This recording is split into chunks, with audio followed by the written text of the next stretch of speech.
Amazon sandbag purchase. They didn't last very long. Stitches blew up. I think they used cotton threads instead of synthetic. This actually was just a corner of the bag was under the leg of a C-stand, and I just lifted up on the handle, normal amount of force to lift the bag, and blew it out. Fortunately, they had the foresight to ship these bags with these plastic Ziplocs, so it didn't make a mess. So I purchased 2 Porta-Brace bags. I don't like this metal clasp thing. I wish this was just a stitched strap per usual. It's like that on the other side.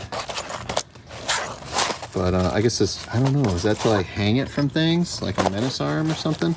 Anyway, I thought I'd try these out. They seem really well made. I'm a big fan of Porta-Brace. Been using their stuff for, gosh, 30 years. I mean, my dad actually bought some of their kit way back when I was in grade school. We lived in New Hampshire at the time, which borders Vermont. So, hey, I'm all for the locally produced. It's 94 degrees, 34 in millimeters. I got to start packing the truck, but it's still too hot. So I'm going to wait for it to cool a little bit more before I prep and unload and reload. I do need to go swap out a bathroom faucet at my rental house. So we'll go do that right now.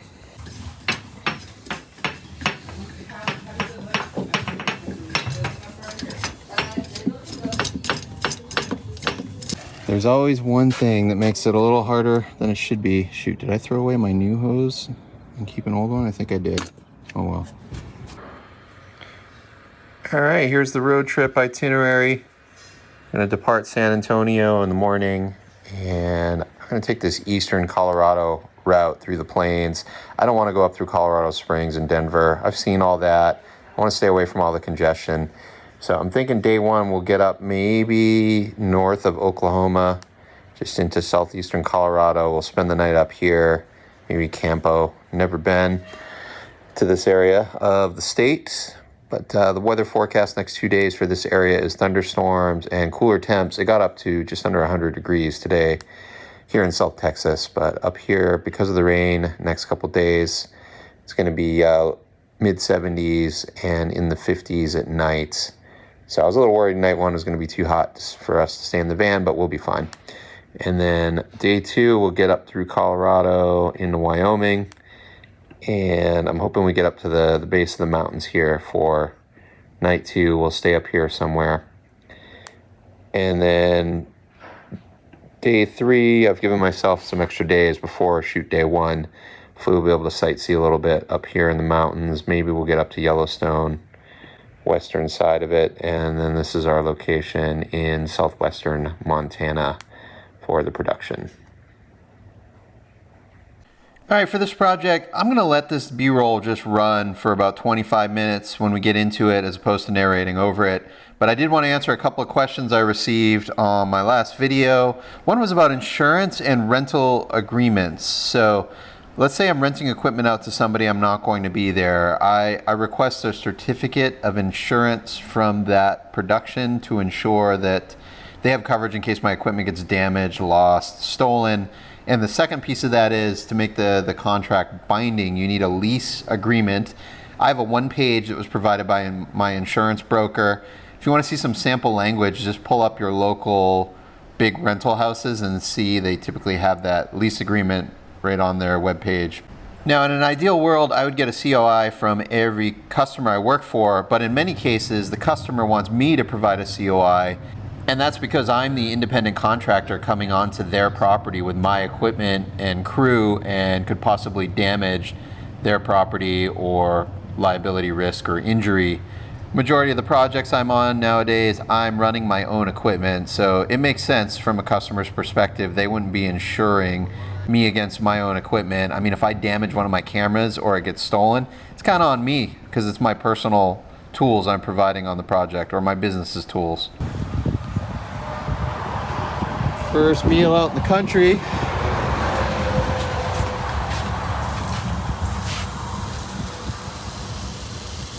We're gonna get a little healthier as the days progress. I'll start with the Walmart hot dogs.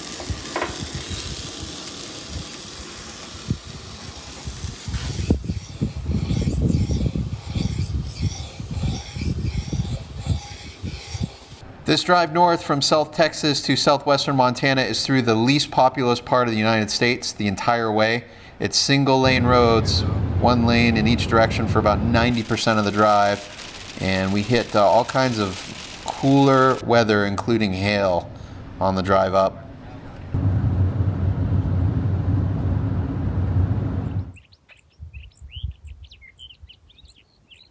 Southwestern Wyoming Bureau of Land Management.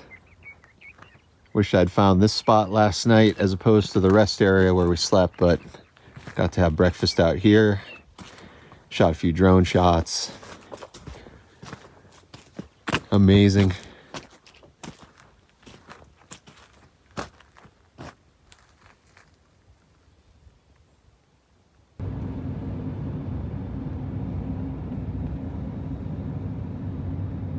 National Forest in southwestern Wyoming. We're getting close to the Idaho border. So I get these emails from LinkedIn for companies that are hiring, looking for full-time photography, video, editing. LinkedIn thinks I'm looking for a full-time job, even though I'm not. So one of these came in a couple weeks ago for a production company close to my home base, looking for a full-time staff DP. They shoot television shows, nonfiction, 30-minute, 1-hour programs for various cable networks. And I realized the person that posted the ad and I have a bunch of mutual connections, and I didn't know, never seen the name before. So anyway, sent a message over and said, hey, saw your job listing. I'm not looking for a full-time gig, but want to let you know this is exactly what I do as a freelancer. I've been doing it for 25 years and I'm right down the street. Just wanted to exchange info in case you ever need crew contacts. I'm happy to share my resources and, reverse as well. So, got a quick message back. Hey, thanks for reaching out. That's great. I had no idea you were here. We'll chat soon. And then yesterday I got a message for a shoot, a 2-day project, a TV show, kind of like a news magazine format, kind of your standard single camera package, B-roll, man on the street interviews, the host, stand-up intro, rap, and then voiceover driven, kind of standard thing. I watched some of the examples from the show. They're like 5 to 8 minute long packages. I'm like, this is great. This is exactly what I do. I do stuff like this every week. Texted back some example links, and the dates timed out perfect for me. It's in Lubbock, Texas, which is like a 10 or 12 hour drive for me from San Antonio. But I drive through Lubbock on my way back here from this Montana job. So I said, hey, happy to work as a local, provided you can just, no travel rate charge. You just cover my hotel expense for the extra night that I'll be in Lubbock. And then, so we advanced on that. The timing was a little tight. So about 12 hours, not enough buffer. I was getting a little stressed on the driving. And then we got talking rate, and it's basically an operator labor only rate, which is a little bit less than half my standard package rate, my desired minimum.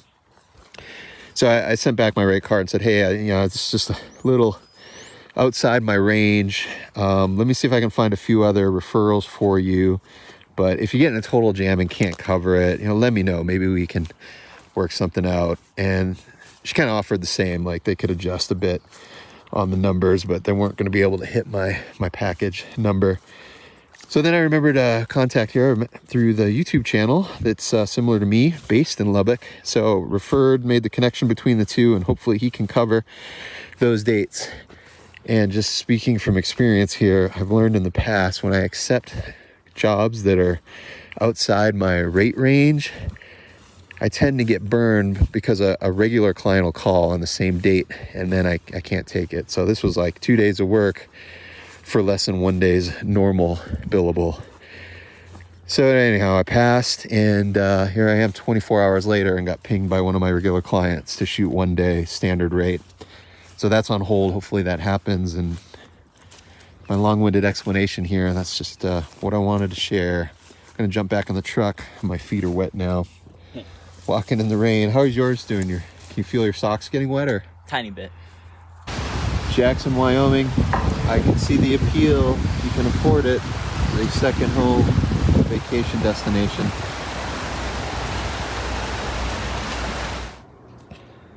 Cabin rental. sleepy town. We are the only occupants at this facility. There's an RV park. There's a few RVs here. No one using the cabins. Just talked to the two owners. They gave me a punch list of the restaurants to go to here and then in Jackson Hole on the way home.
Welcome to the location, Cattle Ranch. We still have to drive, I think, 5 miles.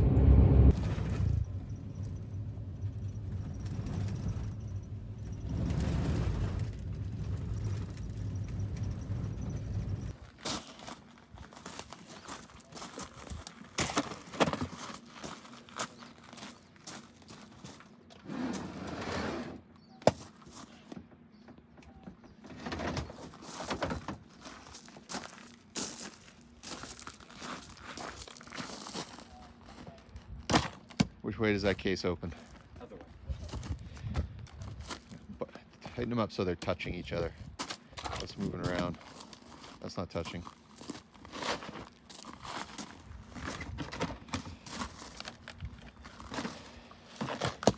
All right. Would that pass inspection, that bed? No.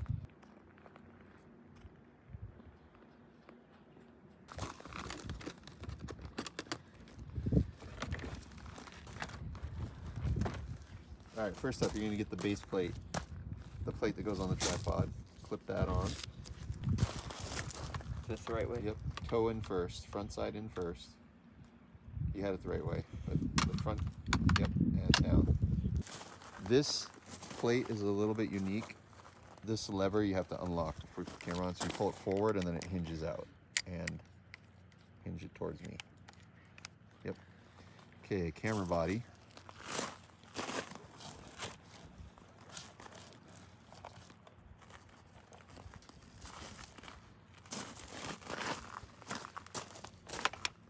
Okay, same thing. It's like toe goes in first, then the tail.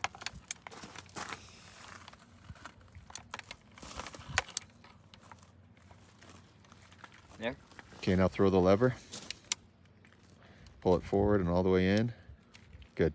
Give it a little shake test, make sure it's truly clipped in. Yep. Good. Okay. All right, next. The rods. All the way back? I think so. Okay, so the lens, we're gonna put the support bridge on the underside, so just pick that lens up and flip it upside down and put it back in the case. Okay, so see this little threaded port? In that bag, there's a bridge that goes on there. Go ahead and, so yeah, just spin it on the lens, tighten it down, clockwise.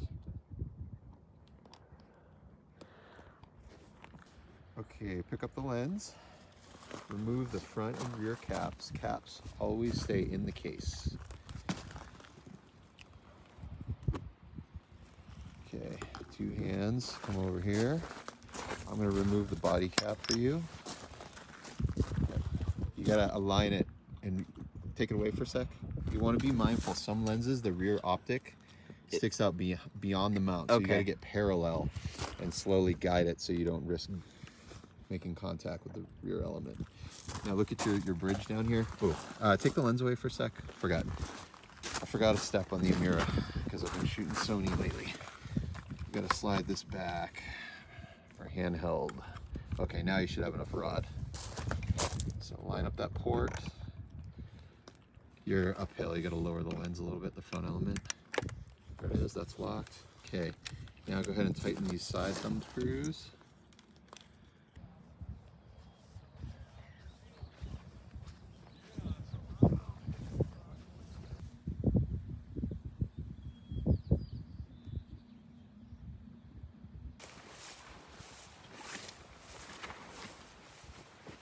I would get low so you see the beautiful view behind me, because that's what it felt. So I ended up shooting up here on this property for 3 days. I'm the C camera getting behind the scenes of a big commercial production. I can't show any of that project because of the cast content I'm not cleared to. Maybe once it airs, I'll be able to share some links.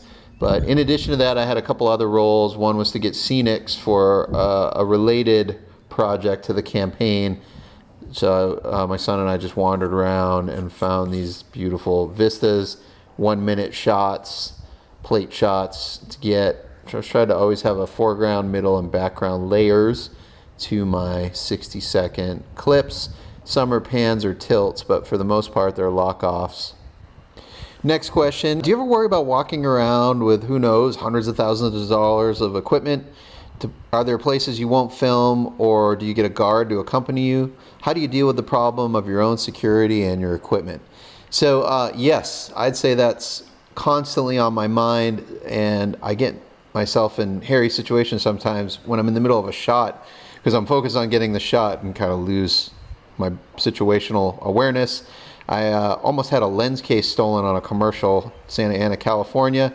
The line producer was quick, and there was a guy on a bike. He was riding right in to grab the lens case at the base of the sticks while I had my head in the eyepiece. Line producer intercepted the guy and blocked him, prevented him from grabbing the lenses. Years ago, I was shooting a short film also in Los Angeles, South Central, and I was getting back in the van with the camera package. I was carrying it, and this guy put himself in the doorway to my van and said, "I like that camera, it's mine now." And I just kind of froze stunned. I was in my early 20s, and my director was also a MMA fighter, and in the moment that I locked up, he had the guy on the ground, knee to his belly, and held him there, and I didn't know what to do. So I pulled out my cell phone, called 911, and as is common in Los Angeles, I got a busy signal. So that was a big wake-up call for me to kind of be diligent, be aware, understand that I'm always the first and last line of defense for my own security. Regarding hiring a guard or like a uniformed security person to watch gear or maintain base camp, yeah, I see a lot of that, but also a friend of mine is a retired police officer. He now works as armed security in the retail stores, and we've talked about it a few times. His policy, his employer's policy, and the security company is that he cannot intervene. He's just a visual deterrent. Now, certainly if someone's using lethal force or causing great bodily harm, he's going to jump in and defend, but he's powerless by policy to like intervene and prevent someone from stealing items. Now, the way around that is to hire an off-duty uniformed police officer. I've worked on some sets where that is the case in California as well as here in Texas. You know, they have a higher standard, they have arresting power, and they're more likely to jump in and stop somebody and go hands-on if they're trying to steal equipment. Now, one thing that irritates me, and I've had many a client and producer make this comment to me and trying to convince me to go shoot in some sketchy location, like, oh, well, that's what insurance is for. If things go bad, you know, you can file a claim.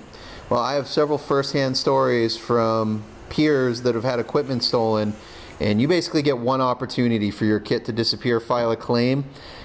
Then your premium goes up, and if you have a second incident, you basically become uninsurable. And also, there's a time lag between filing the claim and getting paid out, and that cost of lost business opportunity while I'm waiting for a check to get gear. And then in the case of like an Amira, an Ari product, much of that stuff is like made to order. It can be 6 months to a year before you get your replacement camera or lenses.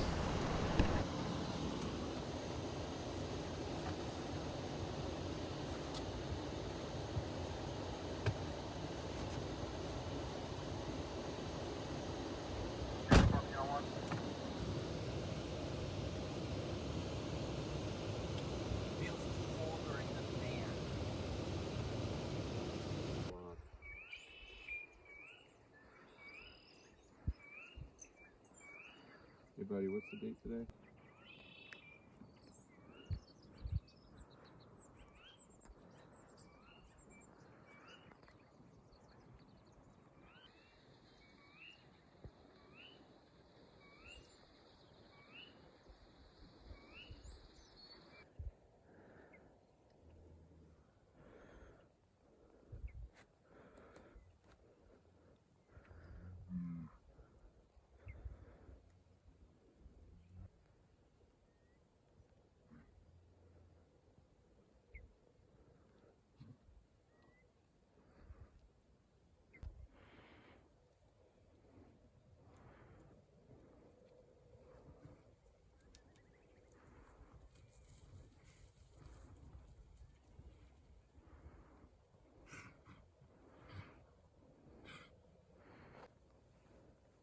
Wouldn't call it my toes. It's a whole different thing now.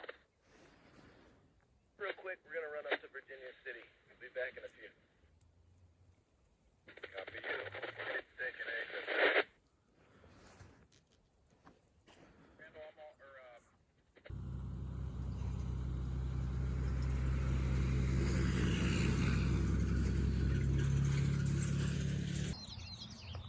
Our call time is 3 a.m.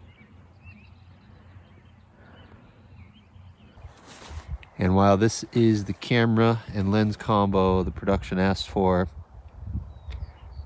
everything I'm doing would be better suited on a 2/3 inch ENG camera with a servo zoom. Well, I've got my 17-120 servo zoom. That is what, 5x, 7x range? 7x. And I really need more wide and more tight, like a 7.5 by 18 with a doubler. For example, I want to get these cows out here. Zoom in. I got gloves on. It's 34 degrees. Come on.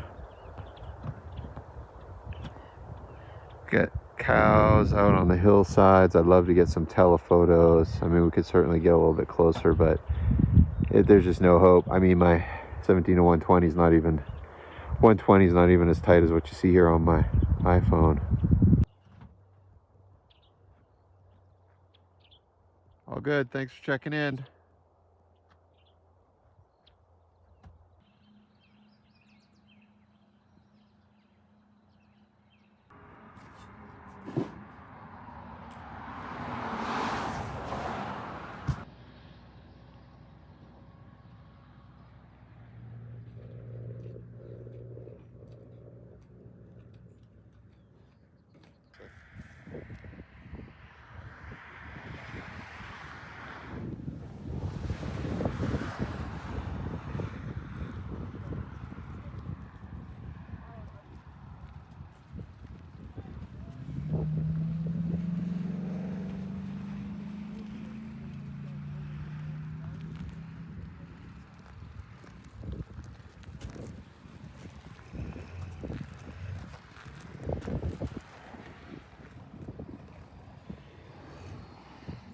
final setup for me here in Montana. It's a sit-down interview with the main character / director.